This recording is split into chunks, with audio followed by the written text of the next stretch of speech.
할렐루야. 여러분들 모두 반갑습니다. 겨울을 알리는 눈이 내렸습니다. 이제 겨울로 접어든 것 같다라는 느낌이 들고요.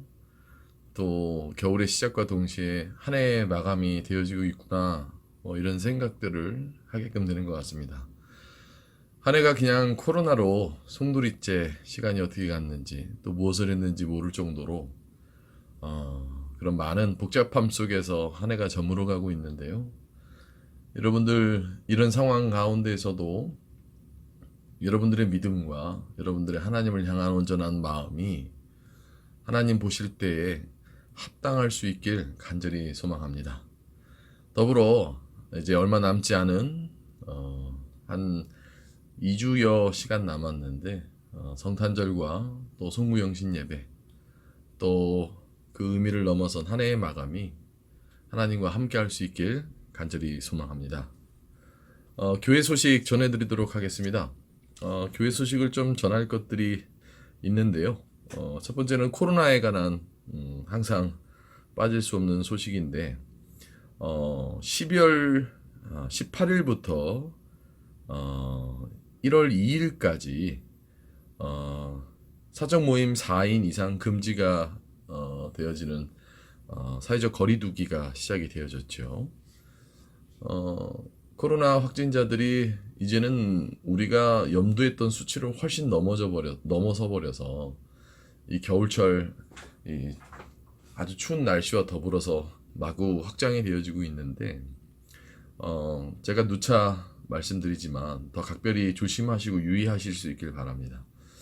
물론 이제 무뎌져서 코로나 걸린다고 죽겠냐 이런 생각을 하실 수도 있겠지만 여태껏 저희 교회가 지켜왔었던 저희 교인들을 단 한 명도 코로나에 걸리지 않았던 상황 속에서 이런 철두철미함이 다른 많은 것들을 포기하면서까지 성도들과 교회에 대한, 또 앞으로 코로나가 종식되어졌을 때의 어떤 그런 예비되어지는 마음을 갖고자 하는 어떤 긴 터널의 시간이니까 여러분들 모두 다가 조금은 더 답답하더라도 견뎌내고 이겨내며 승리할 수 있었으면 좋겠고요. 이제 위드 코로나와 동시에 현장 예배에 대한 것들을 많이 구상하고 있었지만 그런 것들이 조금은 잠정적으로 보류가 되어집니다.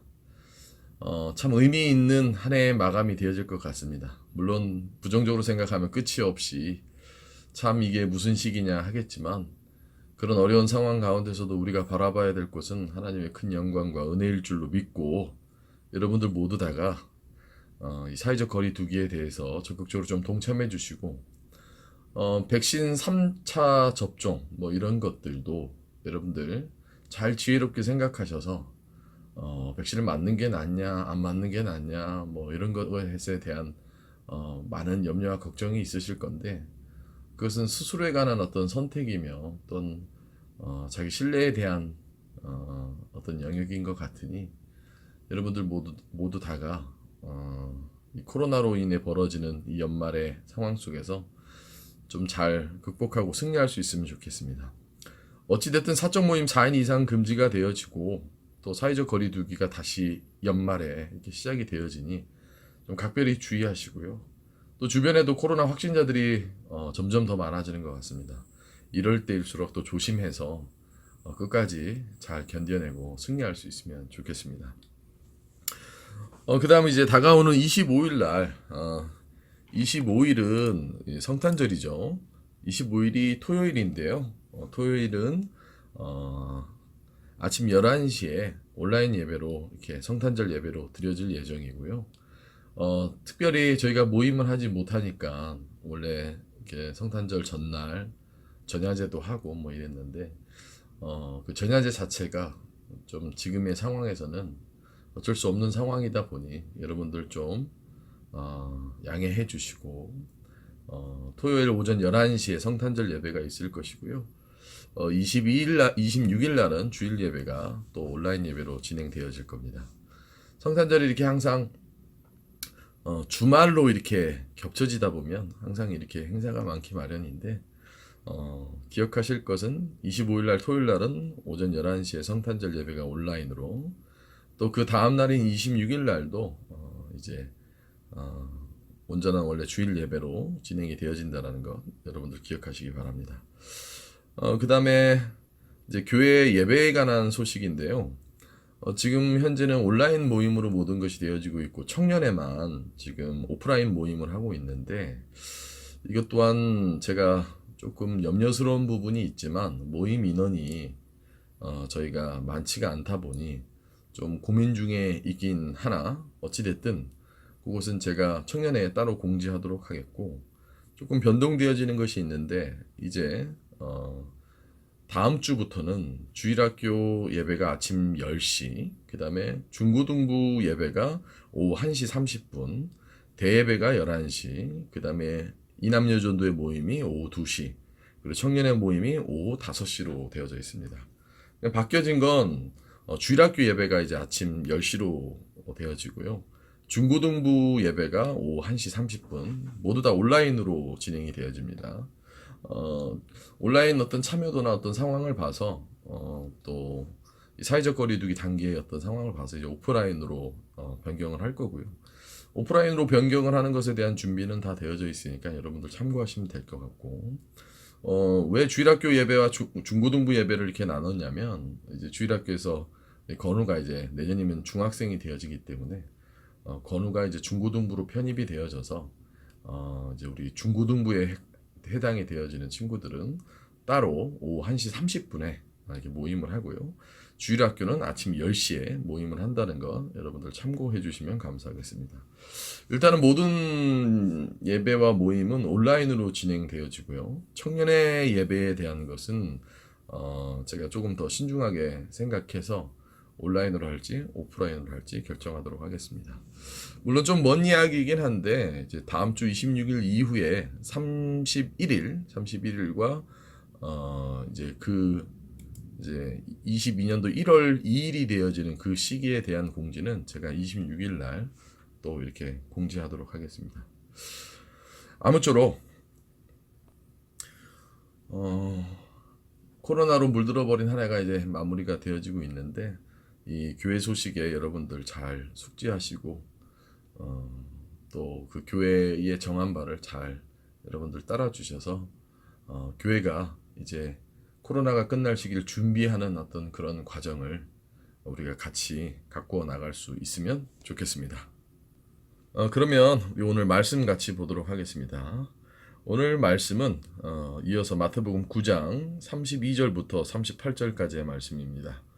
마태복음 9장 32절부터 38절까지의 말씀 제가 여러분들을 대신해서 읽도록 하겠습니다. 32절입니다. 그들이 나갈 때에 귀신 들려 말 못하는 사람을 예수께 데려오니 귀신이 쫓겨나고 말 못하는 사람이 말하거늘 우리가 놀랍게 여겨 이르되 이스라엘 가운데서 이런 일을 본 적이 없다 하되 바리새인들은 이르되 그가 귀신의 왕을 의지하여 귀신을 쫓아낸다 하더라. 예수께서 모든 도시의 마을에 두루 다니사 그들의 회당에서 가르치시며 천국 복음을 전파하시며 모든 병과 모든 약한 것을 고치시니라. 무리를 보시고 불쌍히 여기시니 이는 그들의 목자 없는 양과 같이 고생하며 기진함이라. 이에 제자들에게 이르시되 추수할 것은 많되 일꾼이 적으니 그러므로 추수하는 주인에게 청하여 추수할 일꾼들을 보내주소서 하라 하시니라. 산상수훈 이후로 우리가 쭉 살펴보고 있는 내용들은 예수님의 이적에 관한 부분들이죠. 예수님의 이적이 갖는 특징들이 여러 가지가 있지만 소외됐었던 또 혹은 상황에 대한 극복이 어려웠었던 그 수많은 아주 쉽게 얘기해 어렵고 힘든 사람들에 대한 놀라운 삶에서의 이적이 하나님을 향한 믿음을 통하여서 또 산상수훈에 대한 가르침에 대한 것을 믿음으로 신앙으로 승화시킨 사람들에게서부터 나타나는 이적에 대한 그 흔적들을 우리가 계속 살펴보고 있죠. 우리가 이적에만 초점을 맞추면 놀라운 이적, 그러니까 도깨비 방망이에만 우리가 집중을 하다 보면 이 놀라운 이적들에 대한 것만 주목하기 마련인데 이 놀라운 이적은 항상 뭐의 바탕과 베이스가 되어져 있느냐? 그들의 하나님을 향한 온전한 믿음이 곧 그것에 대한 놀라운 이적을 일으킨 것이라는 것을 여러분들 오늘 말씀을 깊게 살펴보기 전에 꼭 아셔야 됩니다. 꼭 기억할 것이 뭐라고요? 내가 놀라운 이적을 바라기 이전에 그 놀라운 이적을 얻기 위한 나의 믿음이 어떠한가? 이것을 살펴봐야 된다는 것이죠. 한 관리의 딸을 혹은 혈루증을 앓는 여인을 또 맹인들을 또 오늘의 말씀에 이르러서는 말 못하는 사람들을 고치게 되어지는 모든 과정이 그들 안에 예수 그리스도에 대한 온전한 믿음이 있어서 그것이 가능했다. 하지만 우리는 어떻다고요? 믿음을 전제로 하지 않고 놀라운 이적을 먼저 바라죠. 하지만 우리가 하나님 앞에 내세울 수 있는 건 어떤 계약 조건에 내가 이렇게 하겠습니다, 저렇게 하겠습니다가 아니라 우리의 믿음이 필요하다는 거예요. 하나님은 결코 우리의 계약 상대가 아닙니다. 근데 우리는 자꾸 계약 상대로 생각해서 신앙을 생각할 경우가 많죠. 하나님 제가 이렇게 할 테니까 하나님 이렇게 해주세요. 그런 거에 대한 안 좋은 사례들, 그런 걸로 인해서 오히려 그렇게 계약 조건을 걸었던 사람들이 오히려 삶에 대한 것이 엉망진창이 되어지는 모습들을 성경 곳곳에서 발견할 수 있죠. 사사기에서 보면 내가 전쟁을 이기게끔 되어지면 나를 가장 먼저 맞이하는 사람을 인신공양하겠다. 근데 누가 나왔어요? 자기 딸이 나와버리는 거죠. 그런 상황으로 이해해 본다면 하나님은 우리와 계약과 어떤 조건으로 딜을 하기를 원하신다기보다는 우리의 순수한 믿음을 보시는 거죠. 나의 처지와 나의 조건 안에서 나의 믿음을 본다라는 겁니다. 내가 드릴 수 있는 것을 보는 것이 아니라 나의 믿음을 본다는 거예요. 이걸 너무 단순화시켜서 생각해보면 그러면 하나님이 500원을 주면 들어주시고 100원을 주면 안 들어주신다. 이런 개념은 우리 인간의 개념이지 하나님은 우리의 조건과 우리의 어떤 상황을 뛰어넘는 우리의 믿음을 보신다라는 것을 항상 알아야 된다는 겁니다.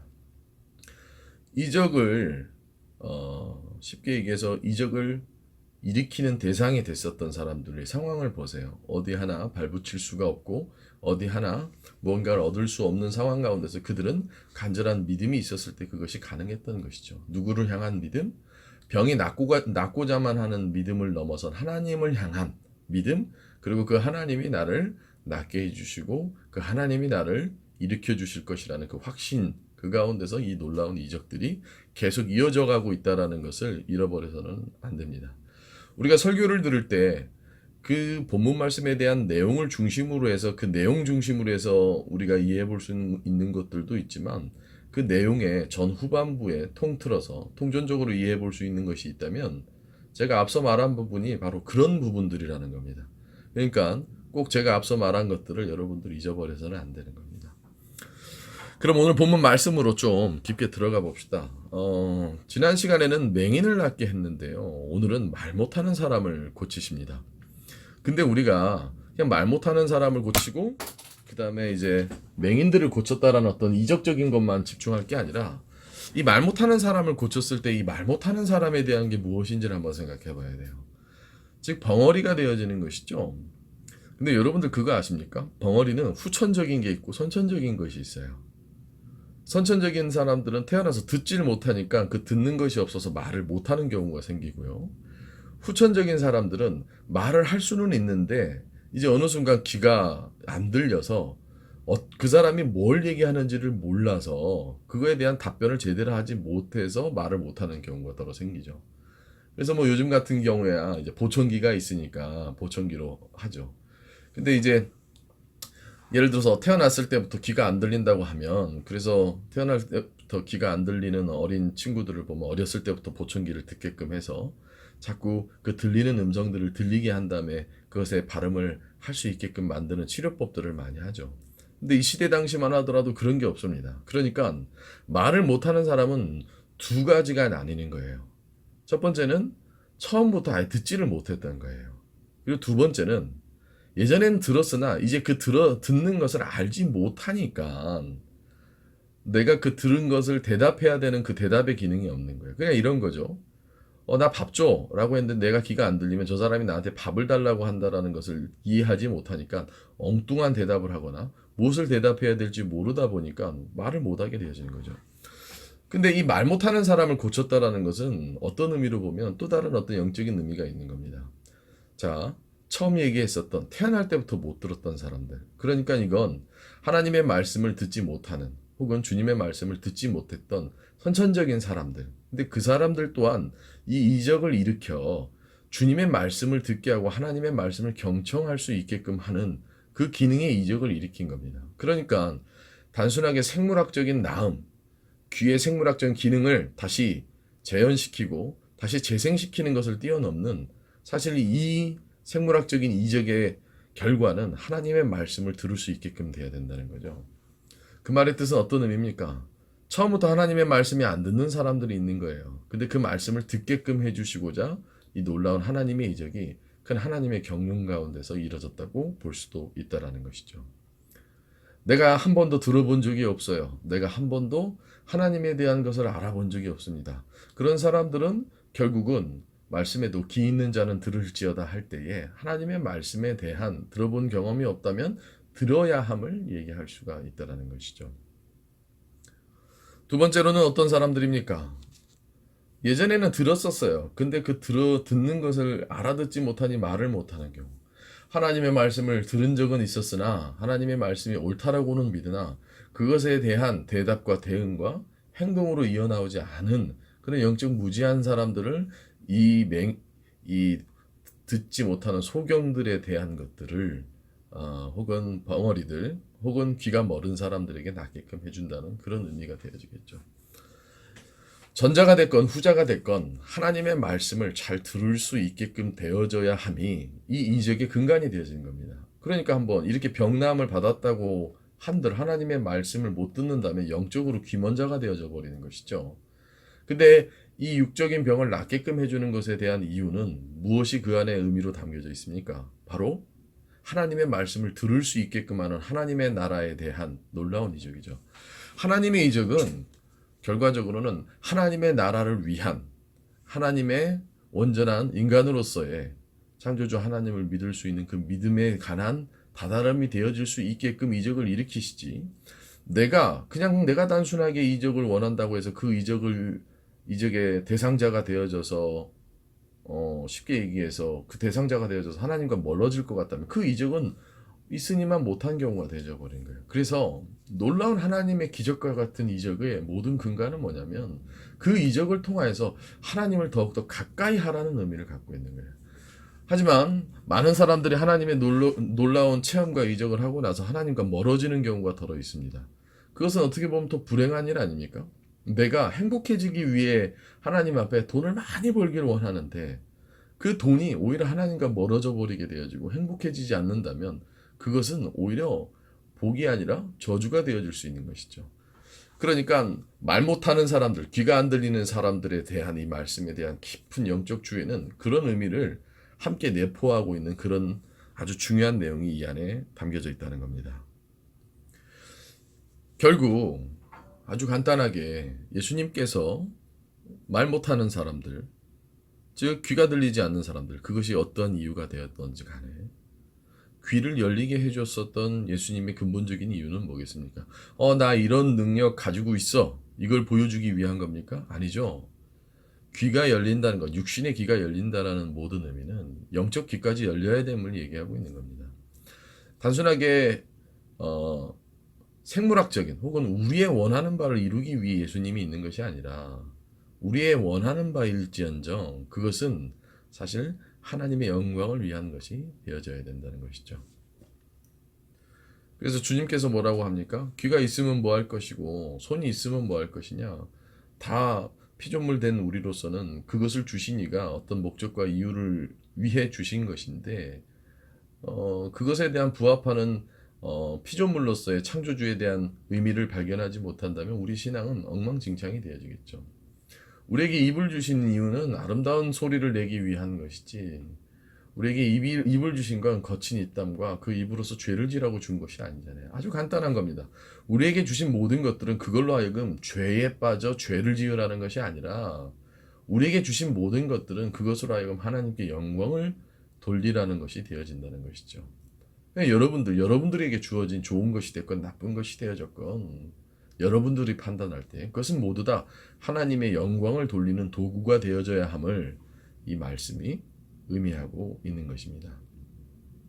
사랑하는 성도 여러분들, 여러분들이 원망스럽고 혹은 나에게 이런 것이 좀 없었으면, 나에게 이런 것이 있었으면 하는 것들 가만히 생각해 봐서 그 모든 것들이 하나님께 영광을 돌릴 수 있는 도구가 되어질 수 있길 소망합니다. 제가 저희 아이들한테 가끔 그런 얘기를 해요. 아이들이 성장해 가니까 그 성장함 속에서 꾀를 부릴 때가 있어요. 좋은 꾀라면 그건 지혜가 되어지겠지만 나쁜 꾀라면 그건 잔꾀 혹은 뭔가를 숨기고 거짓말을 하기 위해 되어지겠죠. 이왕이면 머리를 굴릴 거면 마음을 먹을 거면 좀 좋은 마음으로 좋은 생각을 해야 되지 않겠습니까? 근데 참 인간은 간사해요. 똑똑하다 여기면 그 똑똑하다는 걸로 교만함을 표출하고 또 이렇게 뭐 예를 들어서 나에게 어떤 마음이 있으면 그걸로 더 교묘한 마음을 갖게끔 되어지고 그래서는 안 되고 하나님이 주시는 나에게 지혜를 주셨건 나에게 능력을 주셨건 나에게 어떤 처지를 주셨건 그 모든 상황 속에서 여러분들은 하나님께 영광 돌릴 수 있는 방법을 찾으실 수 있길 바랍니다. 그럼 하나님께 영광을 돌리는 게 뭐겠습니까? 내 주변 이웃을 사랑하게 하고 또 내 가족을 사랑하며 모든 일들에 선한 일을 도모하고 행복하고 또한 평안할 수 있는 것.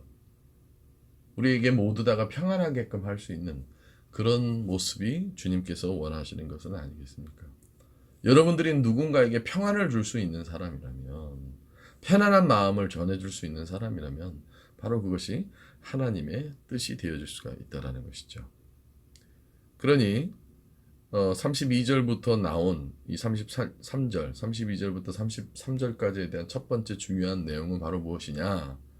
모든 것을 하나님의 영광에 초점에 맞춰 내가 잘난 것이 되었건 내가 못난 것이 되었건 하나님께 영광을 돌리기 위한 그 큰 의미가 이 안에 담겨져 있다는 겁니다. 그러므로 여러분들의 삶에 작은 일이든 큰 일이든 꼭 필요한 일이건 필요하지 않은 일이건 모두 다가 하나님께 영광을 돌리기 위한 도구가 되어져야 함을 심지어는 귀가 안 들리는 것이 심지어는 말을 못하는 것이 여러분들 꼭 알 수 있길 바랍니다.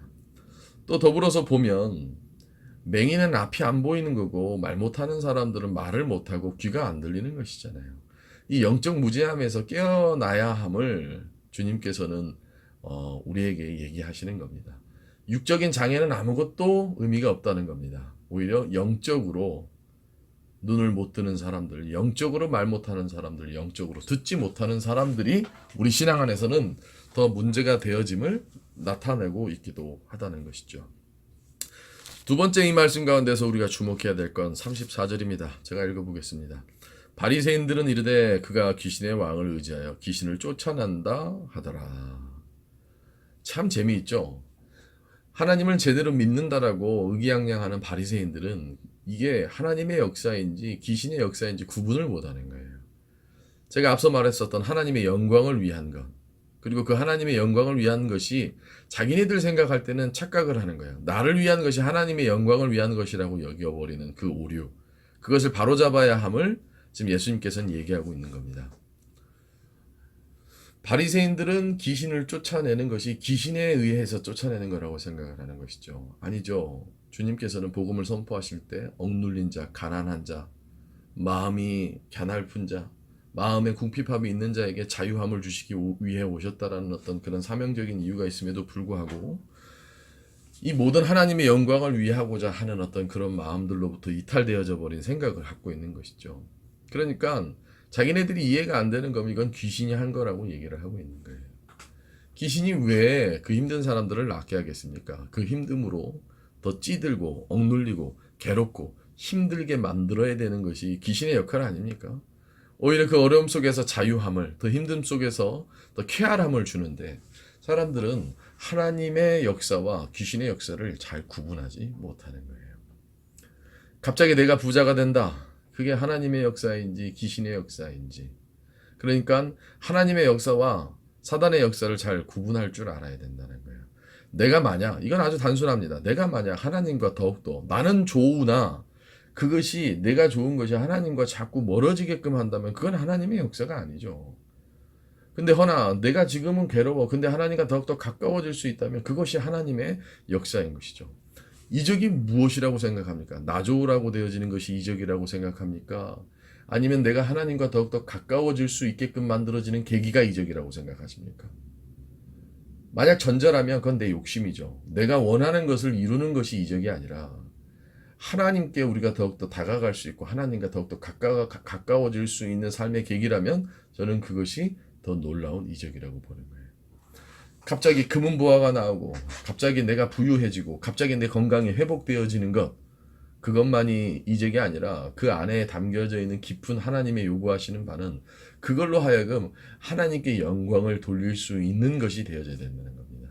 가이사의 것은 가이사의 것으로 하나님의 것은 하나님의 것이라고 했었을 때에 하나님의 것과 귀신의 것을 잘 구분할 수 있는 것이 되어야 되죠. 누구보다 바리새인이라면 이것이 하나님의 역사임을 오히려 온 천하에 더 자기 자신들이 그 놀라운 역사를 믿고 따라야 되는데 이들은 그걸 부정하는 거예요. 분명한 하나님의 역사임에도 불구하고요. 그러니까 이게 성도들 간에 그런 거 있지 않습니까? 뭐 누가 뭐가 잘 안 되면 되게 꼬셔하고 그거에 대해서 뒤에서 낄낄대고, 어? 오히려 잘 되는 일에 같이 축복해주고 격려해주고 서로 더 위로해줌이 있어야 되는데 그런 거에 대해서는 못마땅해요. 그러니까 여러분들은 구분하셔야 됩니다. 내 삶에서 벌어지는 모든 일들이 이게 하나님의 역사인지 아니면 사단이 나를 쓰러뜨리기 위한 계기인지. 돈 잘 번다고 하나님의 역사가 아닙니다. 내가 막 모든 일이 잘 된다고 하나님의 역사가 아닙니다. 하나님의 역사는 회복되어짐의 역사이고 하나님의 역사는 생명을 다시 불어넣는 것의 역사이고 하나님의 역사는 나로 하여금 하나님과 더욱더 가까워질 수 있는 계기를 제공하게끔 하는 것이 하나님의 역사인 거예요. 왜 말 못하는 사람들의 입을 열게 하셨겠습니까? 왜 말 못하는 사람들의 귀를 열게 하셨겠습니까? 하나님과 멀어지라고? 여러분들의 가정을 왜 회복시켰습니까? 왜 여러분들이 그 어려운 처지에 있었을 때 하나님께서 구원해 주셨습니까?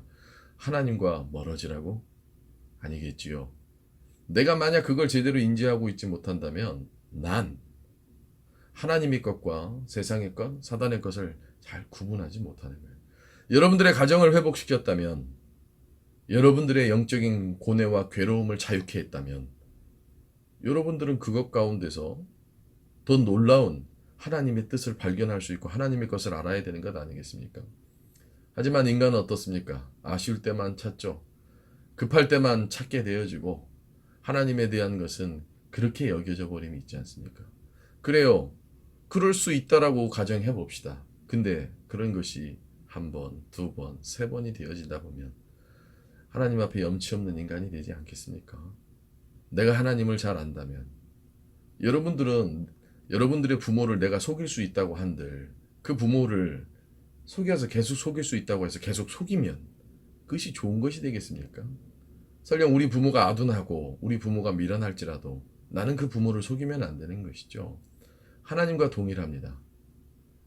하나님께서도 우리의 삶에 많은 계기들과 인생에 대한 것을 했을 때 하나님의 것과 악한 것에 대한 것을 잘 구분짓기 위한 것이고 정말 하나님의 역사가 무엇인지 또 그 계기가 우리에게 무엇을 원하는지를 우리는 잘 알아야 된다는 것이죠.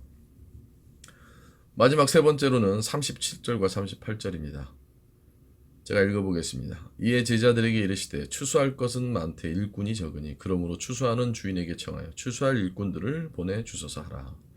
쭉 우리가 언급했었던 이런 맥락으로 이 말씀을 이해해보면 두 가지 큰 의미가 있습니다. 첫 번째는 이렇게 되어지는 많은 사람들이 그런 사람들을 구원해 줄 리가 없다라는 거예요. 이런 걸 깨우치게 해줄 리도 없고 그러니까 그냥 병 나으면 도망가 버리고 그냥 내 욕구와 내 필요에 의해서만 하나님을 믿을 뿐 진정 그것을 농사짓고 그것을 추수해서 하나님에게까지 가게끔 하는 자들은 없다라는 거예요.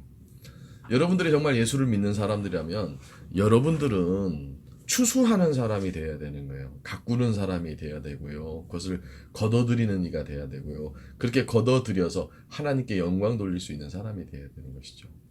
이건 또 다른 의미로는 많은 가정들을 회복시키고 많은 가정들에게 도움을 주며 많은 이웃들에게 사랑을 베풀어서 하나님의 영광을 드러낼 수 있는 사람이 돼야 된다는 것을 얘기하기도 하는 것이죠.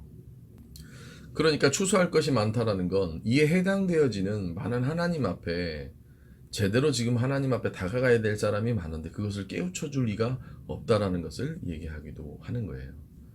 그러니까 그 필요를 얘기하는 것이고 첫 번째는 그리고 그 필요를 충족시킬 수 있는 믿음의 온전한 사람을 얘기하는 거예요. 그러니까 첫 번째는 이런 상황인 걸 알 사람이 필요하고요. 그런 상황인 걸 아는 가운데서 그 일을 할 수 있는 사람이 필요하다는 것이죠. 저는 이 말씀이 오늘날 이 시대에 정말 필요한 말씀이라고 생각합니다. 기독교에 대해서 혹은 우리 신앙에 대해서 많은 것들이 내리막길로 가고 있고 많은 것들이 쇠퇴하고 있다는 거 누가 모릅니까? 혹은 알려고 하지 않죠. 알아도 그것을 외면하죠. 제대로 알려고 하지 않죠. 무엇이 부재한지, 무엇이 우리 신앙 안에 필요한지, 정말 예수 그리스도에 관한 믿음에 대한 진리가 무엇인지 깨달으려고도 하지 않고 그냥 내가 믿고 싶은 신을 믿어버리잖아요. 예수를 믿지 않는 사람과 어떻게 하다 보니 깊은 신존재에 관한 대화를 같이 해본 적이 있습니다. 그 사람도 아는 거예요. 자기가 믿고 싶은 신을 믿는 거예요. 여러분들 성경에 기록되어져 있는 하나님을 믿는 게 아니라 여러분들이 믿고 싶은 하나님을 믿는 거 아닙니까? 죄다! 죄다! 내가 믿고 싶은 하나님을 믿어버리잖아요. 성경에 기록되어져 있고 우리가 알아야 될 정말 말씀을 통하여서 정말 하나님의 역사를 통해서 내가 알아야 될 하나님보다 하나님 나 이거 해줘요. 하나님 나 저거 해줘요. 하나님 나 이래요. 하나님 나 저거 이해해줘요. 이거 이해해줘요. 우리는 꼭 이해해야 됩니다. 내가 믿고 싶은 신을 믿는 것이 아니라 성경에 기록되어져 있고 본래 유일하게 존재하시는 그 하나님을 믿어야 됨을 우리가 꼭 잊지 말아야 된다는 겁니다. 그러니까 그런 하나님에 대한 온전한 신앙에 대한 진리를 아는 것이 필요한 거예요. 정말 요즘 많은 사람들이 그냥 자기가 믿고 싶은 신을 믿잖아요. 근데 그런 것이 아니라 만들어낸 신을 내가 믿는 것이 아니라 정말 성경에 기록되어져 있는 우리의 모든 인류 역사상 가운데 역사하셨던 그 하나님을 우리가 온전히 탐구하고 온전히 성경을 통해서 깨닫고 날마다 경험하며 믿는 그 하나님을 찾아야 되는데 그냥 내가 원하는 하나님, 나의 요술지팡이와 같은 하나님을 믿고 있는 것은 아니겠습니까? 그것을 깨달아야 된다는 겁니다. 그리고 그것의 깨달음이 거기서 멈추는 것이 아니라 성경을 읽고 기도를 하며 삶에서 계속 그런 것들을 느끼고 함께 교제를 하고 함께 묵상을 하며 함께 같이 기도에 힘쓰는 어떤 그런 모습이 있어야 되는데 정말 우스꽝스러운 사람들이 너무 많아요. 하나님에 대해서 얼마나 잘 알길래, 하나님에 대해서 얼마나 경험했길래, 그리고 보면 하나님에 대해서 아무것도 몰라요. 그냥 자기가 만들어낸 거예요. 나에게 도움이 됐다 이거예요. 근데 그런 걸로부터 탈피하고 진정한 하나님, 내가 도무지 근접할 수도 없고 알 수도 없지만 오묘하고 신비하게 나의 삶을 이끌어가 주시는 하나님, 항상 나의 죄길 가운데서 내가 비탈길을 갈 때나 내가 어려울 때나 그 힘든 상황 속에서 나를 이끌어 가시는 그 하나님, 그 하나님을 깨닫고 믿는 것이 온전한 이 말씀 안에서 첫 번째라면 두 번째는 무엇입니까? 그것을 실행에 옮겨야 되는 거예요. 깨닫는 것 이후에 실행에 옮겨야 돼요. 추수를 한다라는 건 행위적인 의미잖아요. 씨를 뿌리는 것의 의미를 넘어서 추수를 한다는 건 그 모든 것들에 대한 어려움과 경험을 다 알고 농사가 씨를 뿌리고 농사꾼이 씨를 뿌리고 여러 자연재해 가운데 혹은 여러 가지 자연현상 가운데서 추수할 때까지 그 모든 과정을 경험하는 것이 추수의 행위지 않습니까? 그러면 그것은 하나님을 깨닫는 것으로부터 넘어서서 그 모든 것들을 경험하고 그 땀방울을 흘리며 노력했었던 것들에 대한 결실을 할 자들을 찾는다라는 거예요.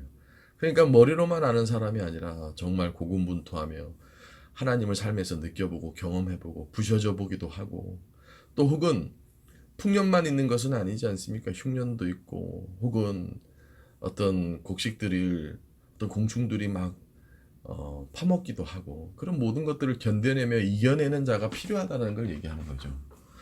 그러니까 쉽게 뭔가 신앙생활을 하는 사람이 아니라 정말 어렵게 깨닫고 느끼며 경험하는 그러한 사람을 필요로 한다는 것이죠.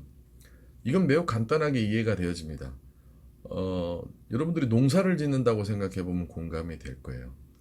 내가 농사를 한 번도 져본 적이 없어요. 근데 씨는 어떻게 뿌려야 하며 어느 계절에 뿌려야 하며 비가 많이 올 때는 어떻게 해야 되고 햇빛이 많이 올 때는 어떻게 해야 하고 병충해가 올 때는 어떻게 해야 되고 그것 가운데서 결과물로 오는 그 땀방울과 그 노력과 부지런함 속에서 많은 걱정과 염려와 또 농사를 짓다 보면 자연에 대해서 거의 경배할 수밖에 없잖아요. 그 자연에 대한 어떤 그런 모든 것들을 느끼면서 오는 그 수확. 그런 것처럼 하나님에 대한 믿음이 그렇게 추수꾼의 마음처럼 느껴져야지만 된다는 겁니다.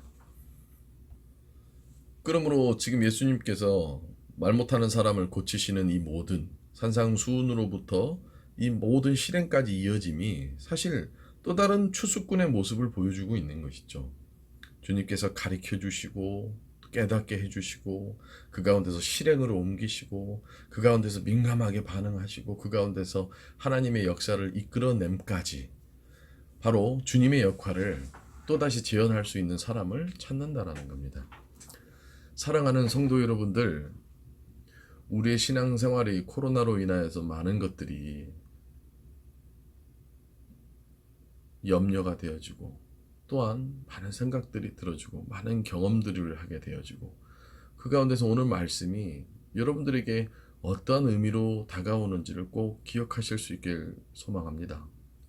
그래서 정말 주님이 애타게 찾는 추수꾼처럼 그런 추수꾼이 되어져야 되고 하나님의 역사와 혹은 이것이 하나님의 영광을 위한 역사인지 그저 나를 위한 역사인지를 잘 구분하며 귀신이 하는 일인지 하나님의 일이 하는 일인지 그것을 잘 구분하고 영적으로 귀먼 자, 영적으로 말 못하는 자가 되기보다는 하나님의 말씀을 잘 들을 수 있고 하나님과 온전히 교제할 수 있는 영적 상태, 그런 것이 놀라운 하나님의 이적을 일으키고자 하는 근본 이유임을 깨닫는 사람이 되어야 되지 않겠습니까?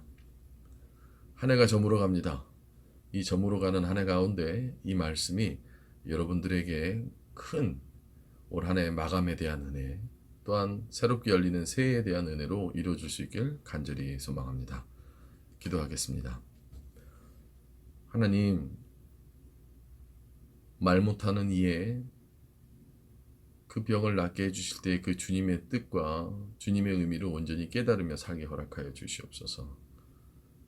듣지 못하고 말하지 못하는 일을 낫게 해주실 때에 그 낫게 해주시는 이유는 그들의 육적인 자유함뿐만이 아니라 영적인 자유함을 주시기 위한 것인데 그 영적인 자유함은 곧 하나님의 영광을 나타내기 위함이었다라는 것을 명심하게 허락하여 주시옵시고 하나님의 영광을 나타내면 하나님의 나라를 위함이요 결코 나의 나라와 나의 뜻이 이루어지는 귀신이 역사하고 사단이 지배하는 나의 삶이 아닌 하나님의 삶의 중요함을 알게 허락하여 주시옵시고 주님이 애타게 찾는 추수꾼, 또 다른 작은 예수, 또 다른 이 주님의 산상수훈으로부터 이뤄진 많은 이적을 재현할 수 있는 그런 추수꾼을 찾고 계심을 알게 하여 주셔서 아버지 농사꾼이 농사를 지을 때 겪는 수많은 배움과 깨달음과 경험과 그들의 삶의 모습처럼 주님의 이 마태복음 말씀 안에 있는 그 모든 모습을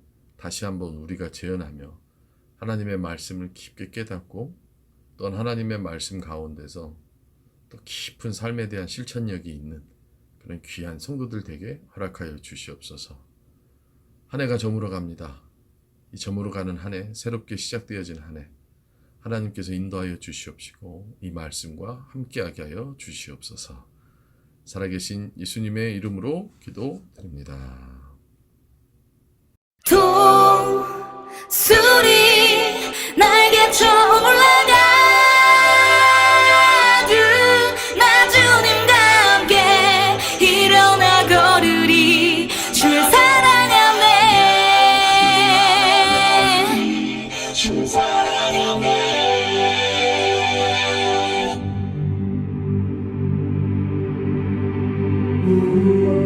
주께 가오니 날 새롭게 하시고 주의 은혜를 부어주소서.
나의 눈 열어 주를 보게 하시고 주의 사랑을 알게 하소서.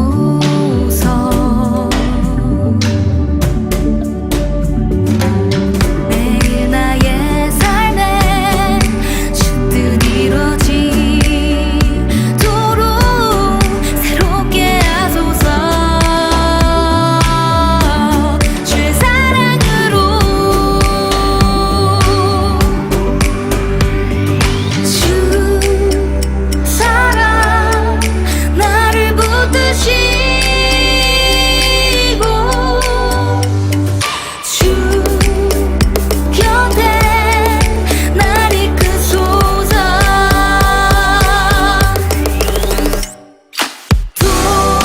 독수리 날개쳐 올라가듯 나 주님과 함께 일어나 걸으리. 주의 사랑하네. 주 사랑 나를 붙드시고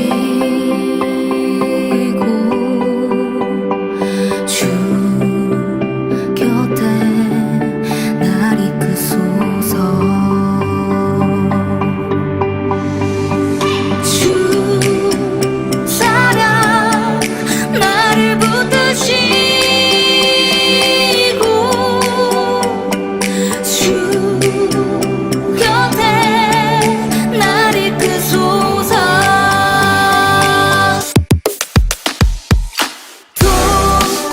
독수리 날개쳐 올라가듯 나 주님과 함께 일어나 걸으리. 주의 사랑 안에 주의 사랑 안에 독수리 날개쳐 올라가듯 나 주님과 함께 일어나 걸으리. 주의 사랑